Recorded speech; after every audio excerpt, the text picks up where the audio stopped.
अब भोपाल का रुख करेंगे, जहां ट्विशा शर्मा मौत मामले से जुड़ी खबर है। भोपाल सीबीआई की टीम पहुंची हुई है। एम्स में डॉक्टरों से पूछताछ सीबीआई की टीम कर रही है। ट्विशा की बॉडी एम्स तक लाने को लेकर पूछताछ की गई है। पोस्टमार्टम रिपोर्ट को लेकर यह पूछताछ लगातार हो रही है। तो ये बड़ी खबर है ट्विशा मौत मामले से जुड़ी हुई। ट्विशा मौत मामले में भोपाल पहुंची है सीबीआई की टीम। तो एम्स में डॉक्टरों से पूछताछ सीबीआई की टीम कर रही है। लगातार जांच जारी है। सीबीआई लगातार पूरे मामले को लेकर जांच कर रही है। इससे पहले भी पूछताछ ट्विशा के ससुराल वालों से, मायके वालों से की जा चुकी है और अब एक बार फिर से भोपाल सीबीआई की टीम पहुंची हुई है, दिल्ली से भोपाल, जहां पर एम्स तक ट्विशा की बॉडी लाने को लेकर पूछताछ की जा रही है और पोस्टमार्टम रिपोर्ट को लेकर भी पूछताछ जारी है। आपको बता दें, अयोध्या चंदा विवाद के बाद अब मध्य प्रदेश सरकार सूबे के सभी मंदिरों और धार्मिक स्थलों को लेकर बड़ा कदम उठाने जा रही है। प्रदेश के पर्यटन और धर्मस्व मंत्री धर्मेंद्र सिंह लोधी ने ऐलान किया है कि पारदर्शिता बढ़ाने के लिए अब सभी मंदिरों को कैशलेस किया जाएगा। इसके तहत मंदिरों में क्यूआर कोड लगाए जाएंगे ताकि श्रद्धालु सीधे डिजिटल माध्यम से दान कर सकें। इसके साथ ही सरकार मंदिरों में आने वाले चढ़ावे का ऑडिट भी कराएगी। नई व्यवस्था को लागू करने से पहले देश के अन्य बड़े मंदिरों के प्रबंधन का अध्ययन भी किया जाएगा। निश्चित रूप से वो सारी चीज़ें हम करेंगे और जो भी अच्छी व्यवस्था हो सकती है जिससे श्रद्धालुओं को कोई दिक्कत परेशानी ना हो, वो व्यवस्था हम लागू करेंगे। अभी आने वाले समय में प्रयास तो यही रहेगा कि फुल कैशलेस हो जाए, पर अब श्रद्धालुओं का एक अलग अलग मोटिव होता है। हर आदमी क्यूआर कोड इस्तेमाल नहीं कर सकता, हर आदमी डिजिटल प्लेटफॉर्म इस्तेमाल नहीं कर सकता, लेकिन प्रयास ही रहेगा कि अधिकतम डिजिटल माध्यम से, क्यूआर कोड के माध्यम से दान की व्यवस्था हो।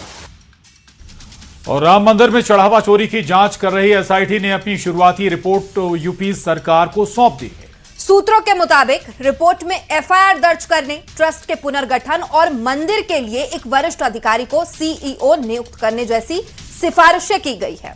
आखिर रिपोर्ट में क्या है और आगे क्या होगा, हमारी इस रिपोर्ट में देखिए।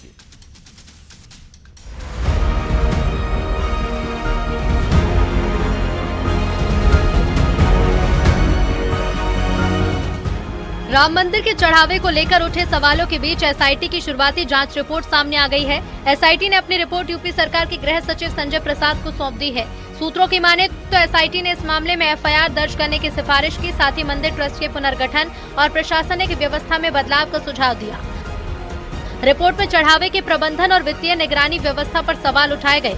सूत्रों के मुताबिक एसआईटी ने पिछले 5 साल के चढ़ावे का विशेष ऑडिट कराने की सिफारिश की। 5 साल के ऑडिट का मतलब है कि चढ़ावे का हिसाब किताब, वित्तीय लेन देन की जांच, गड़बड़ी की पड़ताल के साथ साथ जवाबदेही तय करने की तैयारी हो।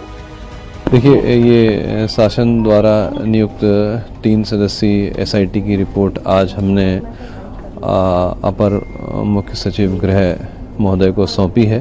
यह एक प्रारंभिक प्रतिवेदन है और उसके क्रम में आज अपर मुख्य सचिव गृह साहब को सौंप दिया। देखिए, ये गोपनीय जांच है, तो इसके लिए मतलब हम इस समय पर कुछ भी वक्तव्य देने के लिए अधिकृत नहीं है। जो हमारी फाइंडिंग्स थी वो हमने उपलब्ध करा दी है। जांच के दौरान एसआईटी ने कई लोगों से पूछताछ की, तो वहीं पुलिस पहले ही कुछ आरोपियों की निशानदेही पर नकदी बरामद कर चुकी है।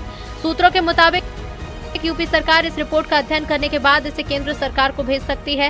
हालांकि एसआईटी ने साफ किया कि ये शुरुआती रिपोर्ट और अंतिम निष्कर्ष विस्तृत जांच के बाद सामने आएंगे। फिलहाल एसआईटी की रिपोर्ट कई सवाल खड़े कर रही है, लेकिन जांच अभी पूरी नहीं हुई। ऐसे में अंतिम रिपोर्ट आने तक सभी निष्कर्षों को शुरुआती आकलन के तौर पर ही देखा जाएगा। सबकी नजर अब सरकार की अगली कार्रवाई और एसआईटी के अंतिम रिपोर्ट पर है। देखना होगा कि जांच के बाद क्या तथ्य सामने आते हैं। Bureau report, news 18। और भोपाल में मुख्यमंत्री डॉक्टर मोहन यादव की अध्यक्षता में कैबिनेट की अहम बैठक हुई, जिसमें कई प्रस्तावों को हरी झंडी दी गई। बैठक में किसानों के लिए बड़ी घोषणा के साथ ही तमाम योजनाओं को हरी झंडी मिली है। बैठक के बाद मंत्री चैतन्य काश्यप ने फैसलों की जानकारी देते हुए बताया कि मध्य प्रदेश में समान नागरिक संहिता यानी यूसीसी को लेकर जनता का भारी समर्थन मिला है। सरकार को मिले 9 लाख सुझावों में से 90% यूसीसी के पक्ष में है। आगामी 5 जुलाई को सरकार के पास इसका अंतिम प्रस्ताव आएगा, जिसके अगले विधानसभा सत्र में सदन में पेश भी किया जाएगा। और इसके साथ ही कैबिनेट ने 5,365 करोड़ की योजनाओं और किसानों को 1 साल के लिए 0% ब्याज पर ऋण देने की बड़ी मंजूरी भी दी है। माननीय मुख्यमंत्री डॉक्टर मोहन यादव जी के अध्यक्षता में संपन्न हुई। सर्वप्रथम मुख्यमंत्री जी के द्वारा बताया गया कि समान नागरिक संहिता के ऊपर 9 लाख से ज़्यादा सुझाव तो अभी तक लिपिबद्ध हो चुके हैं तथा उनमें से 90% के करीब सुझावों में समान नागरिक संहिता के प्रति समर्थन व्यक्त किया गया। और बीजेपी प्रदेश अध्यक्ष हेमंत खंडेलवाल ने प्रदेश कार्य समिति की घोषणा कर दी है और इस बार प्रदेश कार्य समिति में 106 सदस्यों को शामिल किया गया है। इसके अलावा 41 नेताओं को स्थायी आमंत्रित सदस्य बनाया गया। वहीं बीजेपी ने फिलहाल विशेष आमंत्रित सदस्यों की नियुक्ति नहीं की है। इधर 106 सदस्यों में सिर्फ एक मुस्लिम महिला बिल्किस जहां को प्रदेश कार्य समिति में जगह मिली है। प्रदेश कार्य समिति में मुख्यमंत्री डॉक्टर मोहन यादव, केंद्रीय कृषि मंत्री शिवराज सिंह चौहान और केंद्रीय मंत्री डॉक्टर वीरेंद्र कुमार, साथ ही केंद्रीय मंत्री ज्योतिरादित्य सिंधिया के साथ दोनों उप मुख्यमंत्री राजेंद्र शुक्ल, जगदीश देवड़ा को शामिल किया गया है। इसके अलावा केंद्रीय राज्य मंत्री दुर्गादास उइके और सावित्री ठाकुर को भी कार्य समिति में जगह मिली है। मध्य प्रदेश सरकार के मंत्रियों में कैलाश विजयवर्गीय, प्रहलाद पटेल, राकेश सिंह, संपतिया उइके, विजय शाह, इंदर सिंह परमार, उदय प्रताप सिंह, तुलसीराम सिलावट, इंदल सिंह कंसाना, निर्मला भूरिया, गोविंद सिंह राजपूत, विश्वास सारंग, नारायण सिंह कुशवाहा, चैतन्य कश्यप और कृष्णा गौर को कार्य समिति का सदस्य बनाया गया है।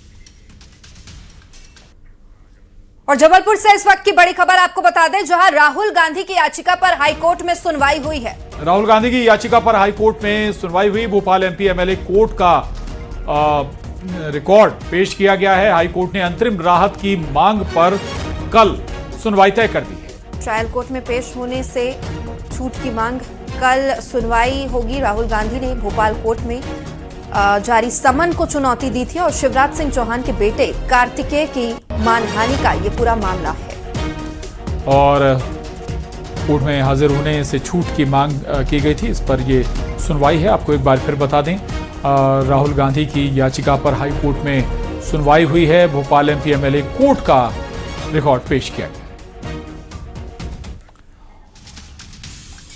ममता बनर्जी के नेतृत्व वाली टीएमसी का संकट काल खत्म होता नजर नहीं आ रहा। बंगाल में बड़ा राजनीतिक धमाका हुआ है। रीता प्रताप बनर्जी की अगुवाई वाली बागी गुट ने ममता बनर्जी को ही अध्यक्ष पद से हटाने का ऐलान कर दिया। यह फैसला बागी खेमे की एक अहम बैठक में लिया गया। उनकी जगह हावड़ा सेंट्रल के विधायक अरूप रॉय को नया चेयरपर्सन नियुक्त किया गया है।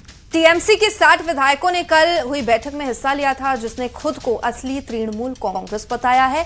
नई संगठनात्मक समिति के गठन के तुरंत बाद प्रस्ताव पारित कर ममता के भतीजे अभिषेक को महासचिव पद से सस्पेंड कर दिया गया। माना जा रहा है कि अब तृणमूल कांग्रेस के बैंक अकाउंट्स पर भी ये बागी विधायक दावा कर सकते हैं। बार बार हम लोग पहले भी बोल चुके हैं, हम लोग चाहते हैं दीदी जो मार्गदर्शक का जिम्मेवारी निभाए, हमारा मार्गदर्शन करे।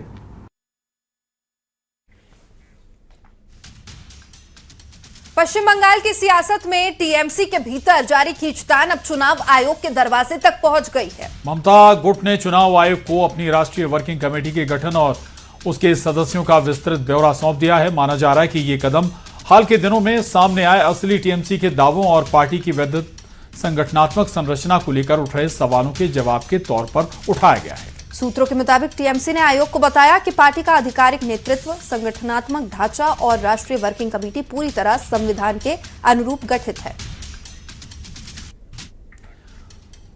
और अब खबर बंगाल से, जहां नदिया जिले के करीमपुर में देर रात चली सर्च ऑपरेशन के दौरान पुलिस को बड़ी कामयाबी हाथ लगी है। पुलिस सूत्रों के मुताबिक जांचकर्ताओं ने टीएमसी नेता सब्यसाची दत्ता की मौजूदगी में कई ठिकानों पर छापेमारी की है, जहां से करीब 3.5 किलो सोना बरामद किया गया है, जिसकी कीमत करीब 4 करोड़ के करीब बताई जा रही है। ये तलाशी उस महिला के घर और उसके ससुराल में ली गई, जिसके बारे में कहा जाता है कि वो सब्यसाची दत्ता के काफी करीब है। एक साथ इतना सोना देख अधिकारियों की आंखें फटी की फटी रह गई।